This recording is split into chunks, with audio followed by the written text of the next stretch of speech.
morning to you all. Let's get specific on the president and schools. Yesterday, he was tweeting. He wrote, in Germany, Denmark, Norway, Sweden, and many other countries, schools are open with no problems. The Dems think it would be bad for them politically if U.S. schools open before the November election, but it is important for the children and the families. He writes, may cut off funding if not open.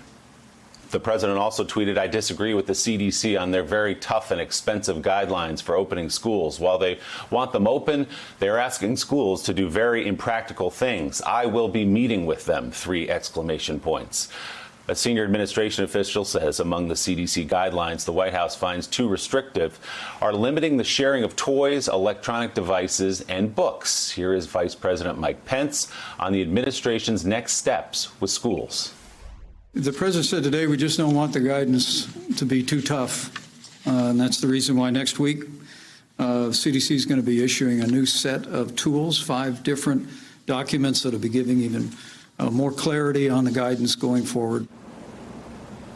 So, Katty Kay, you had yesterday, as I just read, the President of the United States threatening schools with funding. He can't do that, obviously, on his own, but he could veto new congressional funding for schools if he was so inclined. This is an extraordinary step, as Jonathan Lemire reported, to bring in the politics of re-election and to suggest that Democratic governors and mayors are keeping children out of schools, therefore oftentimes keeping parents out of the workplace so that they can prevent Donald Trump from winning re-election. Look, I don't think there's a single parent, whether they're in a blue state or a red state, whether they vote Democrat or whether they vote Republican, that doesn't want their child to go back to school in September if it can be done safely. Everybody's trying to work, right? We all know what it's like to be home with small children. The question is, can it be done safely? And to some extent, the president is right when he tweets that they have done it in those northern European countries without a problem. There have not been big spikes related to schools in places like Denmark and Germany since the children went back to school. But here's the catch. They did it after a huge amount of deliberation and with exactly the kinds of restrictions that the CDC is suggesting schools implement. So it's costly. They need more funding, not less funding, in order to put those restrictions in place. And they do need to follow very closely protocols which have been hammered out in tortuous negotiations in northern European countries between teachers' unions, school boards and the federal government in order to do things like have the desks 6 feet apart, not having the kids sharing toys, not having the kids eating communally in some places, having the parents arriving at staggered times. All of that costs money, actually, to implement. In some schools in Denmark, they've put in extra bathrooms, so there are extra hand-washing facilities. They've made a huge effort to do it safely. And I think if you look at what the CDC is suggesting, it's very much in line, actually, with what those European countries have done, and in order to do it successfully. So if America is going to do it, yeah, it can do it. And it has the advantage that there's a roadmap of other countries that have done it. But don't take that roadmap and then just rip it up and throw it out the window, because then you won't be doing it safely. So, Rev, in a preview of what we're going to probably see in school districts across the country, as the president was announcing schools must open, Mayor Bill de Blasio of New York City announced yesterday public schools there will not fully reopen in September. Instead, classroom attendance will be staggered and limited to only 1 to 3 days a week. New York City's public school system is the largest in the country, with more than 1.8 million students and nearly 1,800 schools. I've heard from community members. I've heard from people in the business community, civic groups, clergy all over the city. The same message. Everyone's looking to the public school system to indicate the bigger direction of New York City. Under the mayor's plan, there probably will be no more than a dozen people in a classroom at a time for spacing, including teachers and aides. That's a big change from typical class size in New York City schools, which is around 30 children. These plans could change. New York Governor Andrew Cuomo has final say over whether to reopen the schools. So, Rev, what you have here is a president of the United States saying from the White House, everybody reopen your schools, and school districts led by the biggest in the country in New York City saying, we don't have the luxury of just throwing open the doors of our schools and flooding our children back in. We're going to be smart about this. We're going to take our time, and we reserve the right to adjust our plans as school gets closer. One must keep in mind that the president is the very same president that denied that there was a pandemic coming when he was told by his own health experts in January and early February of this year, and he never did anything till March.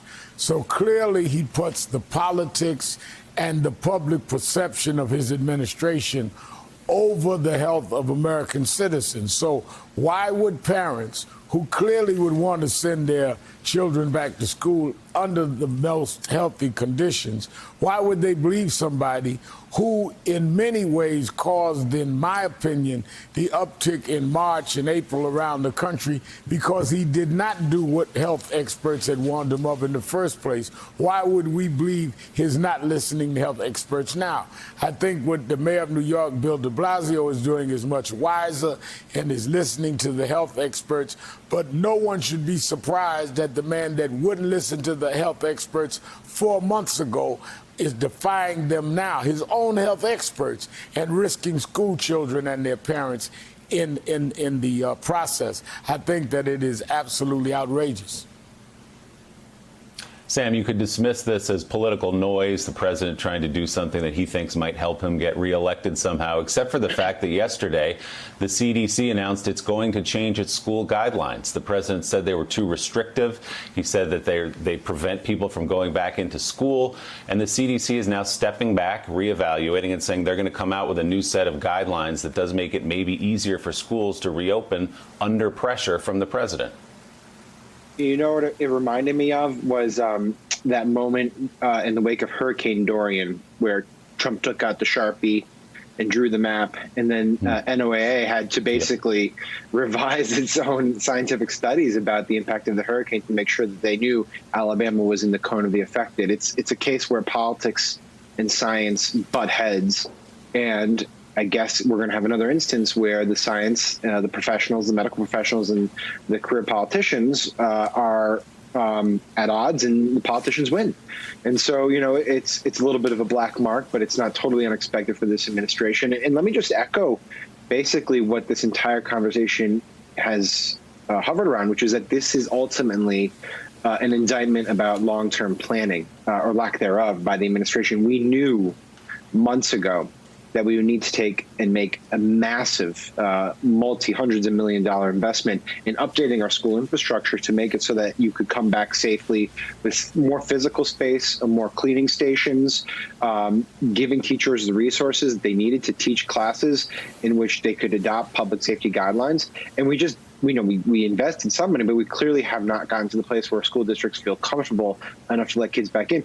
And secondarily, I mean, Trump's tweeting about how Germany, Norway, Sweden, and Denmark all have done this successfully. I mean, those countries have, a couple hundred cases of coronavirus a day. We're at 55,000. It would be a lot easier to open up our schools if we had long-term planning, got the virus under control, and instead of reopening up the bars and restaurants really quickly because we wanted to go back, made the commitment that no, we wouldn't open them up, and we would save our big reopening for the fall when we could get our kids back in school. Let me just stress one thing. Unlike the rest of the panel, I love my kids. I want to be around them 24 hours a day. I don't care if they go back to school.